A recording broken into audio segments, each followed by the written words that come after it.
What's going on, y'all? Machiavelli Mills TV. From the jacket I got on, y'all can tell I'm Kappa Alpha Psi representing. And I wanted to make an interesting video about my organization, right? And when I do this, I may ruffle some feathers. I know some people gonna think differently than me about this, especially if you're in another organization, another fraternity. I'm gonna say Kappa Alpha Psi Fraternity Incorporated got the best athletes in Divine Nine history. I'm going to say we got the best athletes in Divine Nine history. Why do I say that? Well, we got a lot of prestigious athletes that come across our organization. One, we got Alex English, the top scorer of the 1980s in the NBA, right? Alex English he became the first player in NBA history to score 2,000 points in 8 straight seasons. He averaged better than 24 points a night for 9 consecutive years with the Denver Nuggets, and he made the playoffs in each of those years as well, right? And Alex English is an NBA Hall of Famer. He became a Hall of Famer in 1997. Also, Kappa Alpha Psi got Kenny Lofton. Had a 17-year career in Major League Baseball. He's most remembered during his stretch as a Cleveland Indian. And Kenny Lofton is one of the most thrilling hitters, one of the most thrilling baseball players to come through the 90s. He's a 6-time All-Star, 4-time Gold Glove winner, and 5-time stolen base champion. He finished with 622 stolen bases with a .299 career batting average, almost batted .300 for his career. Batting .300 for your career is phenomenal. That is sensational for sure, right? Kappa Alpha Psi got John Drummond, a 2-time Olympic medalist in a 4x100 meter relay, taking the silver in 1996 before closing in the gold in 2000 in the Sydney Games. He also won a gold medal in the 1993 and 1999 World Championships and now coaches Olympic sprinter Tyson Gay. He was coaching Tyson Gay, right? Kappa Alpha Psi also has, I'm going to say this name, Aeneas Williams, right? Aeneas Williams come from Southern University at HBCU in Baton Rouge, Louisiana. He's a 3-time first-team All-Pro in 95, 97, 2001. He's a 2-time second-team All-Pro in 94 and 96. He's an 8-time Pro Bowler and an NFL interceptions leader in 1994. He's an NFL 1990s All-Decade team. He's on that team. He finished his career with 793 tackles, 55 interceptions, 807 interception yards, 48 pass deflections, 8 forced fumbles, 23 fumble recoveries, 3 sacks, and 13 total touchdowns. And he's also a member of the Pro Football Hall of Fame, right? Earl Thomas. Now, Earl wasn't better than Aeneas, but Earl was the man for years. He's a Super Bowl champion, 3-time first-team All-Pro from 2012 to 2014. He's a 2-time second-team All-Pro from 2011 from 2011, not from 2011, in 2011 and 2017. He's a 7-time Pro Bowler. He finished his career with 713 total tackles, 12 forced fumbles, 6 fumble recoveries, and 30 interceptions with 4 defensive touchdowns. Earl was the dude. He was a member of the Legion of Boom in Seattle with the Seattle Seahawks, and he made that defense a vaunted defense for sure, without question. Some might not even know this about this individual, right? And I've criticized Brandon Marshall on this channel, right? Criticized him for how he handled the I Am Athlete situation. Nonetheless, I promise y'all, if Brandon Marshall had a Super Bowl win and like a few playoff visits, he would be a Hall of Famer for sure, in my opinion. Brandon Marshall was a first-team All-Pro in 2012, second-team All-Pro in 2015. He's a 6-time Pro Bowler. He was a NFL receiving touchdowns co-leader in 2015. Brandon finished his career with 970 receptions, 12,351 yards, and 83 touchdowns. 83 receiving touchdowns. If Brandon would have been healthy for the latter part of their career at the end, with from the Jets to the Giants, Brandon could have easily probably had 14,000 receiving yards, for mid-14,000s. And Brandon has never made the playoffs, which is crazy, but I don't fault a receiver for that because the receiver alone is not responsible for getting a team into the playoffs, right? In football, it's harder to make the playoffs. Lem Barney, another Pro Football Hall of Fame member, 2-time first-team All-Pro in 1968, 1969, 7-time Pro Bowler, and NFL interceptions leader. Got his jersey retired by his number 20 jersey retired by the Detroit Lions. Some may not know this, but Anthony Hardaway, aka Penny Hardaway, is a member of Kappa Alpha Psi. Ryan Clark is a brother of Kappa Alpha Psi. Colin Kaepernick is a brother of Kappa Alpha Psi. Right? You know what Penny and Shaq was on to when they first started their career, when they first started in Orlando. Could have been special. Ryan Clark, but Penny got injured. Ryan Clark, Pro Bowler, and a member of that vaunted defense that the Pittsburgh Steelers had. Ryan was running through people. Running through people. I'm talking about taking souls. That hit he put on Wes Welker, oh my God, levitated Wes Welker's soul. If you don't know what I'm talking about, look the hit up on YouTube, right? Kappa Alpha Psi also has Sam Jones, who he's won the second most NBA championships of all time. He brought home 10 NBA championships, only behind Bill Russell. He averaged 17 points per game, and he was honored on the 25th and 50th NBA all-time teams, and he joined the Hall of Fame in 1984.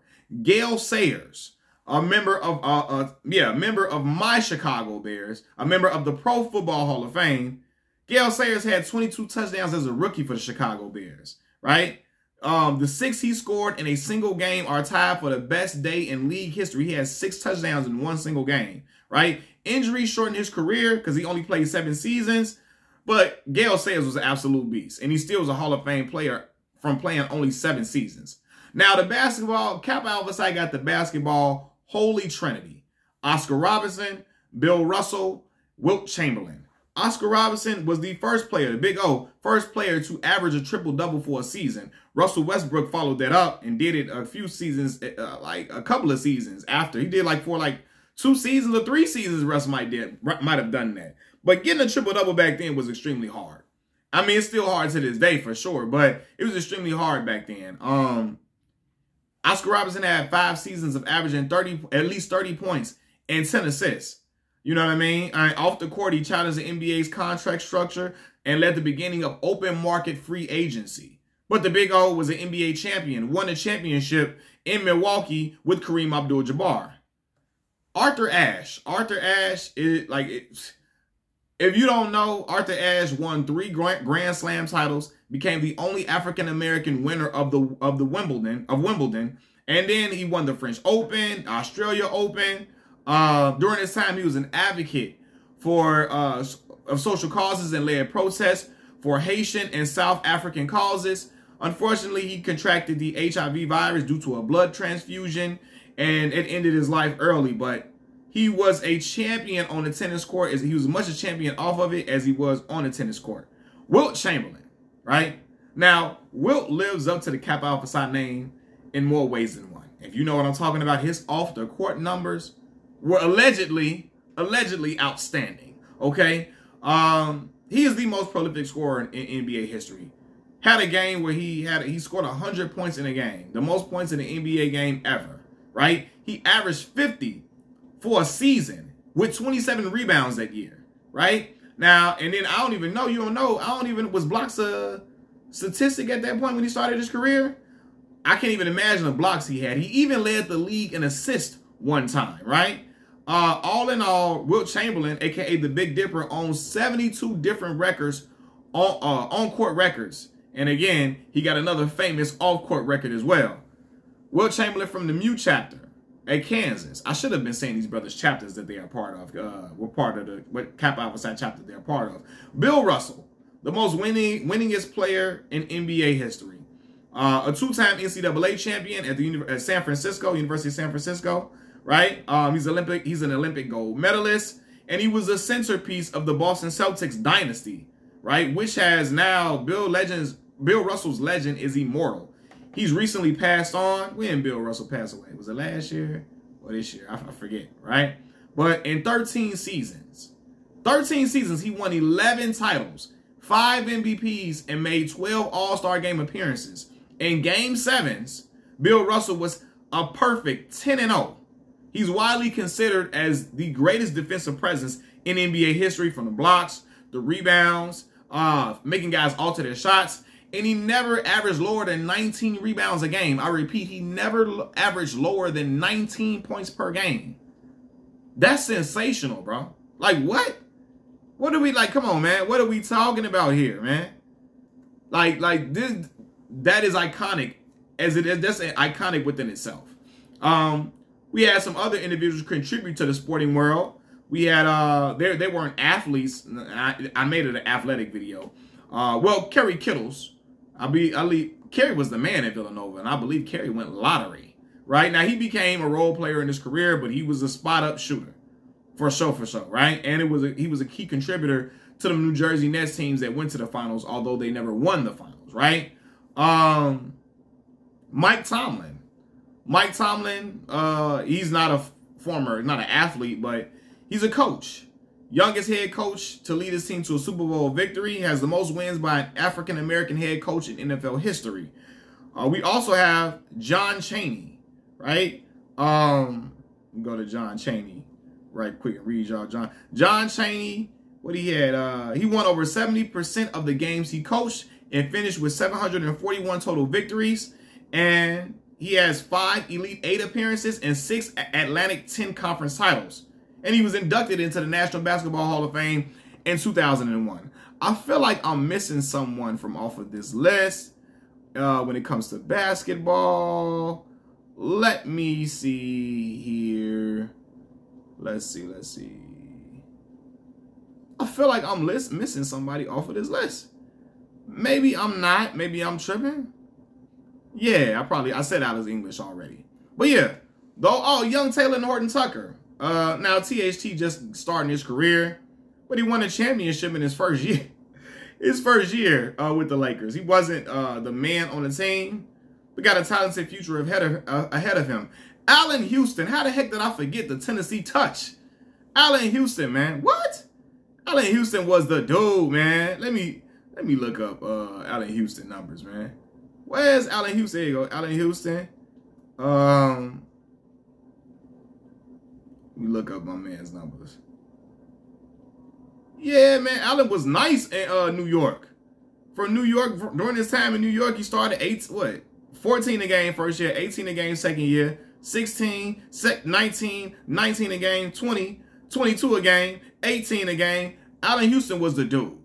And he was a light dude that could light it up and fill it up. But he's another player that suffered a lot of injuries and had to retire probably sooner than what he wanted to. But finished his career with nearly 15,000 points, averaging 17.3 points per game.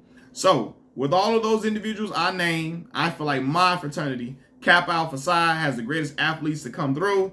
And I'm going to say this, and I don't mean this as a slight to any other organization. Kappa Alpha Psi, everybody that's a brother of Kappa Alpha Psi, they wanted to be a brother, right? Like, we don't do honorary membership. We don't reach out and seek you out to be a member. We don't ask you if you will accept this honorary membership. Anybody that wanted Kappa had to come to Kappa to get it.